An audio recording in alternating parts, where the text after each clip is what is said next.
Bismillahirrahmanirrahim. Assalamualaikum warahmatullahi wabarakatuh. Alhamdulillah Rabbil Alamin. Wassalatu wassalamu ala Rasulillahil Karim. Nabiyyina wa sayyidina Muhammadin wa ala alihi wa sahbihi ajma'in wa ba'd. Saudara-saudariku, sebangsa, setanah air dimanapun berada, Alhamdulillah wa syukrulillah ala kulli ni'amillah. Semua yang kita jalani dalam kehidupan hingga mengantarkan kita pada pergantian siang, malam, berganti hari, berganti pekan, bulan, dan tahun. Kini semua perjalanan itu mengantarkan kita pada hari yang baru, di bulan yang baru, di tahun yang baru, menurut penanggalan Hijriyah. Kita dengan izin Allah saat ini telah memasuki penanggalan di awal bulan Al-Muharram 1446 Hijrah. Setiap yang sampai pada titik ini tentu telah mengalami beragam peristiwa dalam kehidupan, telah melintasi berbagai macam era bagi sementara orang, dan pertanyaan terbesarnya dari sekian waktu yang telah Allah berikan kepada kita untuk berkehidupan sampai detik ini, berapakah yang memiliki nilai kebaikan di sisi Allah Subhanahu wa Ta'ala? Sementara kita meyakini bahwa kita pasti akan berpulang. Kita akan meninggalkan dunia ini. Semua kita berkeyakinan dunia ini tempat sementara, bukan abadi kita berada di sini. Kita akan kembali kepada Sang Pencipta, Allah Subhanahu wa Ta'ala. Logika sederhana kita bertanya, bila di dunia ini saja kita berjuang untuk mendapatkan bekal supaya nyaman berkehidupan, Anda, saya, kita bersekolah, belajar untuk mendapatkan peningkatan pengetahuan, mendapatkan ijazah yang digunakan untuk mencari pekerjaan, guna mendapatkan bekal untuk berkehidupan. Ingin hidup nyaman, tenang, tentram, sejahtera. Bila di dunia yang kita akan tinggalkan saja sedemikian kuat perjuangan kita, sampai sebagian orang bahkan tega melakukan tindakan-tindakan yang tidak pantas, kontraproduktif, tindakan yang destruktif, merusak, mentolimi orang, mencelakakan, hanya untuk merasakan kenikmatan sesaat, yang bahkan dari beberapa pandangan kenikmatan yang mungkin didapatkan sifatnya semu, tidak melahirkan kebahagiaan yang sejati. Dapat harta banyak, hasil korupsi, walaupun terasa banyak, tapi tidak menyenangkan, tidak membahagiakan, gelisah, gak enak, hasil nyogok, hasil judi, tentu akan berpengaruh pada keadaan dalam jiwa. Poinnya adalah, untuk mendapatkan yang sementara saja begitu luar biasa, sungguh-sungguh, serius, dengan segala apa yang tadi diungkapkan, maka bagaimana dengan persiapan kita untuk kembali ke tempat yang abadi, menghadap kepada Pencipta kita, Allah Subhanahu wa Ta'ala, yang akan mengevaluasi seluruh ragam kegiatan kita dalam membawa misi kehidupan di muka bumi ini. Tentu penting mendapatkan waktu untuk berkontemplasi, untuk merenung, untuk mengevaluasi perjalanan hidup kita. Dalam bahasa keagamaan sering disebut dengan muhasabah, untuk melakukan satu titik kembali mengevaluasi seluruh kegiatan hidup kita, guna mendapatkan satu pencerahan yang membuka jalan hidup baru untuk menata kegiatan-kegiatan yang lebih bermanfaat.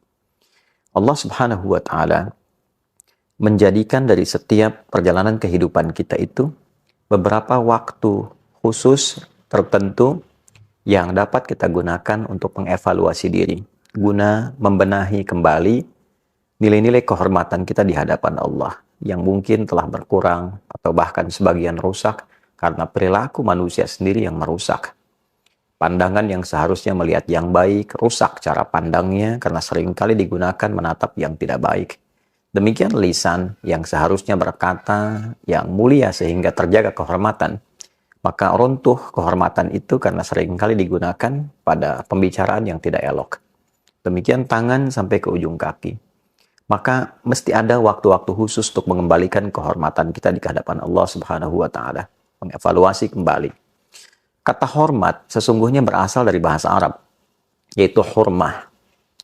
Satu keadaan atau bahkan menjadi hukum yang menjaga kita agar selalu tampil terhormat disebut dengan haram. Haram sebagai hukum dihadirkan dalam agama sesungguhnya bukan sekedar untuk mencegah, tapi lebih kepada menjaga kehormatan kita dengan mencegah berbagai tindakan yang bisa meruntuhkan kemuliaan itu. Sehingga manusia terjaga dalam kehormatannya, tampil dalam kebaikannya. Mengapa berdusta itu haram? Karena saat seseorang berdusta, runtuh kehormatannya.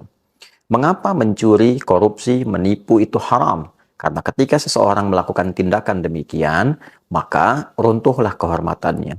Bukan hanya di hadapan Allah Subhanahu wa Ta'ala, tapi juga di hadapan makhluk, di hadapan manusia, orang-orang sekelilingnya. Allah memiliki sifat Rahman dan Rahim, sangat sayang, begitu mendalam pada hambanya, sangat mengasihi, begitu luas kepada makhluknya.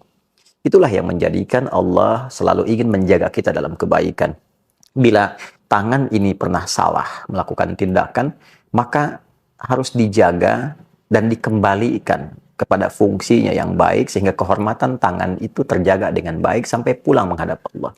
Diri kita diciptakan baik, Allah inginkan pulangnya pun baik dan terhormat. Itu poinnya. Maka segala yang diharamkan itu disebut dengan muharram. Dusta itu muharram. Mencuri itu muharram. Berjudi, mau offline, mau online, itu muharram. Hukumnya haram. Bila kita ingin meninggalkan seluruh perbuatan-perbuatan itu, mencoba mengevaluasi, menepikan yang dilarang, menjaga kehormatan, mengembalikan pada kemuliaan, berpindah pada tempat dan keadaan yang lebih baik, maka di antara rumusnya kita bisa tambahkan al pada kata itu.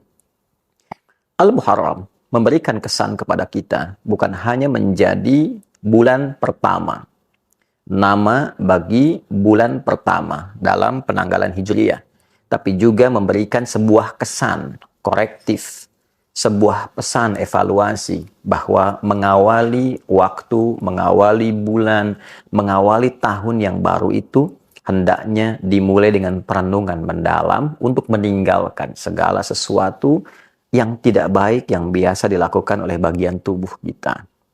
Ketika kita bisa meninggalkan segala yang terlarang itu dan merubah menjadi lebih baik, mata melihat yang terlarang kita alihkan pada yang baik. Demikian telinga mendengar yang dilarang kita alihkan pada yang baik. Lisan sampai ujung kaki. Dimulai dari Al-Muharram. Sehingga ia berpindah pada kebiasaan baik. Meninggalkan kondisi tidak baik. Menjadi baik, itulah hijrah yang sejati. Bukan sekedar berpindah tempat, tapi berpindah keadaan dari yang dilarang oleh Allah, yang tidak disukai, kepada kondisi yang terhormat, yang baik. Itulah hijrah. Bila kita ingin ikut itu dan melekatkan sifat di dalamnya, maka tambahkan ya nisbah. Hijrah, tambahkan ya nisbah sebelum akhirnya, maka dia menjadi hijriyah. Kalender hijriyah dihadirkan kepada kita, diawali dengan Al-Muharram. Bukan hanya menunjukkan sebuah nama dan waktu, tapi ingin memberikan kesan mendalam, renungkan dirimu. Apa belum cukup waktunya engkau untuk kembali mengoreksi diri, menguatkan imanmu, dan mencari bekal untuk menghadap Allah Subhanahu wa Ta'ala?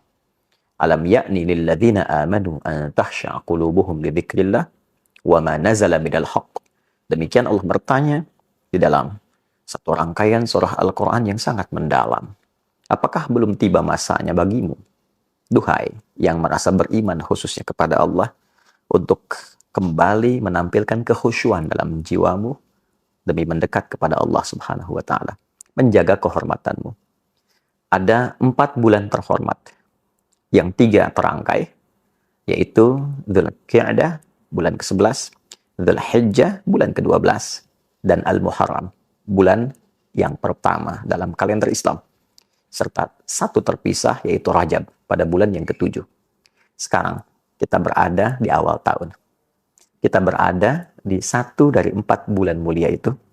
Dan disitulah berlaku hukum Quran surah ke-9 ayat ke-36. Inna iddatash syuhuri indallahi 12 syahran fi kitabillah yauma khalaqas samawati wal arda minha arba'atun hurum. Dzalika ad-dinul qayyim fala tadhlimu fihinna anfusakum. Al-ayat. Sungguh Allah menegaskan jumlah bilangan bulan dalam setahun itu di sisi Allah yang telah ditetapkan sejak mula penciptaan langit dan bumi berjumlah 12 bulan. Setahun ada 12. Dari 12 itu ada 4 bulan utama yang desainnya untuk menjaga kehormatan. Desain muhasabah, evaluasi, koreksi diri. Maka jika Anda telah hadir dari 4 bulan itu, maka kata Allah, فَلَا تَظْلِمُوا فِيهِنَّ أَنفُسَكُمْ. Maka berusahalah untuk mengoreksi diri. Jangan berbuat maksiat. Tinggalkan yang dilarang. Jangan berbuat zalim pada diri sendiri. Berkata kotor itu zalim pada lisan. Berkata yang tidak baik, zalim pada lisan. Memandang yang tidak bagus, zalim pada mata. Mendengar yang tidak mulia, zalim pada telinga. Fala tazlimu fihinna anfusakum. Jangan sekali-kali engkau mencoba menzalimi dirimu di waktu-waktu itu. Nah, itulah ketentuan agama yang benar. Ya, Allah menyampaikan dzalika dinul qayyim. Sebelumnya, ketentuan agama yang benar itu di antara pembuktiannya adalah penjagaan terhadap perilaku kita untuk tampil lebih mulia. Ini yang tampak di hadapan Al-Quran. Definisi kemuliaan di hadapan Allah adalah ketika akhlak kita dapat terjaga yang dihasilkan dari pendidikan ibadah kita kepada Allah Subhanahu wa taala. Itu yang menjadikan suksesnya salat seseorang itu ketika tampak baik akhlaknya. Tanha 'anil fahsya wal munkar.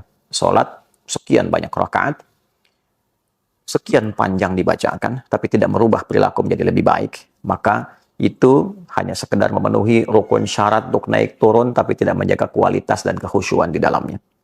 Untuk itu, saudaraku, sekali lagi, saya Andi Hidayat ingin memohon maaf demi memberikan contoh pertama pada diri pribadi sebelum mengajak siapapun. Saya memohon maaf kepada saudara-saudariku dimanapun berada. Bila selama ini Anda pasti mendapati hal yang kurang wajar untuk kami tampilkan. Boleh jadi didapati kata-kata yang tidak elok untuk disampaikan. Saya memohon maaf dengan segala kerendahan hati bagi berbagai pihak yang mungkin merasa kurang berkenan atau bahkan tersinggung dengan rangkaian kata-kata yang pernah saya ungkapkan selama berkehidupan sampai detik ini. Boleh jadi ada cara pandang yang kurang baik yang pernah kami tampilkan, yang dengan itu mungkin berpotensi menyakiti ataupun juga melahirkan pandangan-pandangan yang tidak elok.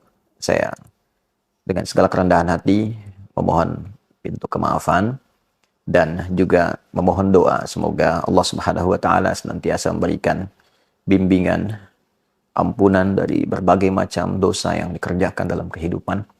Dan sekali lagi, saya mengajak setelah itu kepada kita semua, mari kita isi tahun baru ini untuk meningkatkan ketakwaan kita kepada Allah Subhanahu wa taala, saling mendoakan, pemimpin dengan rakyat saling mendoakan, pimpinan di kantor dengan karyawan saling mendoakan, dengan tetangga kita saling mendoakan supaya negeri ini tentram, damai, baik. Setelah itu saling mensupport dalam kebaikan. Mari kita bangun bangsa, bangun negeri dengan segala kemampuan yang Allah titipkan kepada kita dan niatkan ibadah supaya mendapatkan poin di sisi Allah Subhanahu wa taala.